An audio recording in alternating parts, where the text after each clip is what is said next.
Hello? Podcast Network Asia. Cantik itu harus luar dalam. Selain penampilannya cantik, perempuan juga harus well educated. Halo semuanya, nama saya Michael. Selamat datang di podcast saya, Sikutu Buku. Sebagai informasi, podcast Sikutu Buku sekarang bergabung dengan Podcast Network Asia dan Podmetrics loh. Kali ini saya akan membahas kisah inspiratif dari Martha Tilaar, seorang pengusaha sukses yang punya misi untuk melestarikan budaya dan kearifan lokal Indonesia. Sebelum kita mulai, buat kalian yang mau support podcast ini agar terus berkarya, caranya gampang banget. Kalian cukup klik follow. Dukungan kalian membantu banget supaya kita bisa rutin posting dan bersama-sama belajar di podcast ini. Martha Handana yang kini dikenal dengan nama Martha Tilaar lahir pada tahun 1937 di Kebumen, Jawa Tengah. Dia merupakan anak bungsu dari 3 bersaudara. Martha mengaku kalau di dalam keluarga, dia merupakan anak yang paling bodoh di antara para saudaranya. Maklum saja, dirinya suka mendapat nilai buruk di mata pelajaran sekolah. Namun, Martha mengakui kalau orang tuanya sangat bijaksana dalam mendidik anak-anaknya. Mereka mengingatkan Martha kalau Tuhan memberikan dirinya panca indera yang lengkap. Maka, dia harus menggunakan anugerah tersebut dengan sebaik-baiknya. Orang tuanya juga mendorong Martha untuk menjadi anak yang aktif dan kreatif. Inilah yang membuat dirinya menjadi orang yang ringan tangan, bersedia bekerja keras pada setiap kesempatan yang muncul. Martha mengingat masa kecilnya dengan pohon mangga saat berumur 9 tahun. Waktu itu, keluarganya memiliki kebun yang berisi pohon mangga yang luas sebesar 10 hektar. Keluarganya lalu mengajarkan Martha untuk berdagang. Jadi, ketika pohon mangganya berbuah, dirinya lalu diminta untuk berdagang di depan rumah. Ini merupakan cara orang tuanya untuk mengajarkan Martha dalam berbisnis. Pelajaran orang tuanya tidak berhenti di situ. Martha pun didorong untuk berjualan banyak hal, mulai dari gelang, keripik, kacang, dan sebagainya.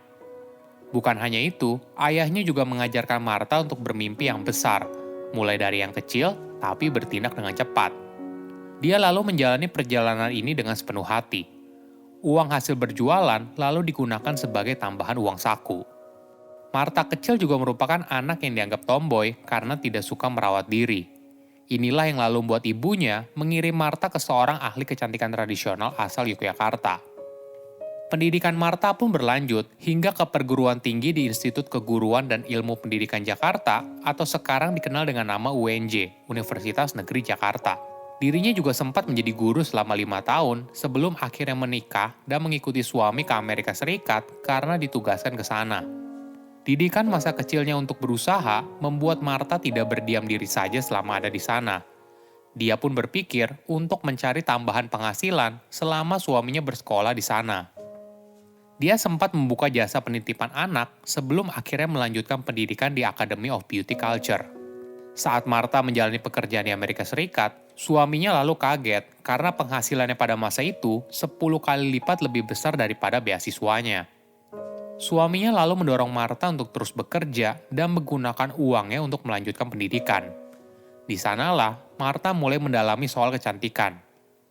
Ada sebuah pengalaman yang menyadarkan Martha atas kekayaan budaya Indonesia. Saat menulis tugas akhir, dosennya meminta setiap murid untuk membuat makalah tentang budaya asli rias wajah di negaranya masing-masing. Inilah yang membuat Martha baru sadar kalau selama ini dirinya hampir tidak tahu apapun tentang budaya rias wajah di Indonesia. Dirinya pun berdoa dan bertekad, apabila lulus, maka Martha akan mendedikasikan hidupnya untuk mempelajari kekayaan budaya kecantikan Indonesia. Sesampainya di Indonesia, keinginan Martha untuk mengenalkan dan melestarikan budaya kecantikan Indonesia ternyata tidak mudah. Martha bercerita, dulu dia sampai harus belajar dari satu dukun beranak ke dukun beranak yang lain. Bahkan, orang sekitarnya menganggap Martha sebagai orang gila yang ingin cepat kaya karena mempelajari hal-hal yang dianggap berbau mistik. Martha memulai bisnisnya dari sebuah salon kecantikan kecil yang didirikan di sebuah garasi milik orang tuanya berukuran 4x6 meter pada tahun 1970. Saat awal, tidak ada orang yang datang ke salonnya. Maklum saja, sebagai salon baru, Martha harus bisa membuktikan diri. Terpikirlah sebuah ide. Martha melakukan promosi kalau dirinya merupakan ahli kecantikan lulusan Amerika Serikat. Dia pun lalu mencari tukang koran dan meminta izin untuk memasukkan brosur usahanya. Dari situ, salonnya mulai dikenal dan didatangi banyak orang penting. Mulai dari istri duta besar, khususnya dari duta besar Amerika Serikat. Para istri duta besar yang puas lalu mempromosikan usaha Martha kepada para istri pejabat Indonesia. Dalam waktu 6 bulan, bisnisnya sudah berjalan dengan sangat baik. Martha pun bisa pindah ke salon yang lebih besar. 2 tahun kemudian, dia berhasil membuka salon keduanya di bilangan Cipete, Jakarta Selatan. Di salon inilah, dirinya mulai memperkenalkan perawatan kecantikan tradisional yang berbasis tanaman herbal. Martha punya prinsip kalau cantik itu bukan hanya dari luar, tapi juga harus dari dalam. Jadi, bukan hanya kecantikan dari luar yang dijaga, namun juga kesehatan di dalam diri juga harus dijaga. Itulah yang membuat dirinya bukan hanya fokus pada salon kecantikan, tapi juga mulai mengembangkan jamu. Pada tahun 1977, Martha mendirikan PT Martina Berto bersama 2 mitranya yang lain. Perusahaannya pun meluncurkan merek Sari Ayu sebagai produk kecantikan dan jamu modern. Perjalanan bisnis Martha tidak selalu berjalan mulus. Dia pernah dipandang sebelah mata karena statusnya sebagai perempuan. Saat itu, Martha sering ditolak oleh bank saat mengajukan kredit usaha, karena mereka merasa kalau pinjaman tidak bisa diberikan kepada wanita. Tantangan lain juga muncul saat Martha berusaha memasarkan produknya di pusat perbelanjaan. Produknya dianggap tidak layak untuk dijual di sana, karena dianggap mistik dan tidak terbukti secara ilmiah. Maklum saja, ramuan tradisional pada masa itu masih dianggap sebagai produk kampungan. Pola pikir masyarakat masih mengagungkan produk yang berasal dari luar negeri, khususnya dari barat. Tantangan demi tantangan tidak membuat semangat Martha luntur. Dia terus bekerja keras dan membuktikan produknya akan sukses di kemudian hari. Kini terbukti, produknya yaitu Sari Ayu sudah berjajar dengan merek lain di pusat perbelanjaan di Indonesia. Pada tahun 2018 lalu, Martha mendapat penghargaan dalam KTT Global Compact Leaders PBB atas usahanya dalam memberdayakan ribuan perempuan di Indonesia.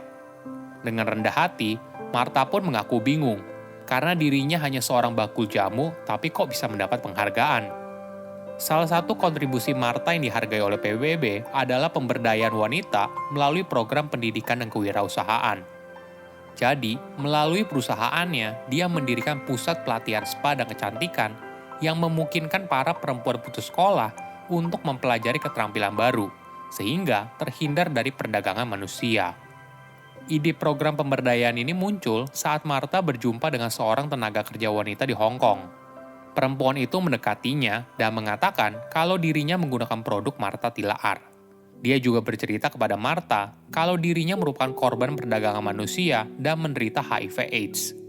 Cerita ini sangat berbekas di benak Martha dan membulatkan tekadnya untuk memberikan pendidikan kepada para perempuan agar mereka memiliki kesempatan yang lebih baik.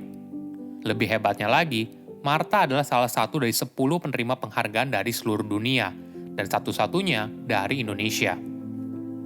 Dia juga menjadi orang Indonesia pertama yang menerimanya sejak penghargaan itu diadakan pada tahun 2016. Kini, Martha Tilaar Group telah berkembang pesat dan menaungi 7 perusahaan yang berbeda. Perempuan itu bukan hanya harus cantik luarnya, tapi cantik dalamnya. Perempuan itu bukan hanya cantik penampilannya, tapi juga harus well educated.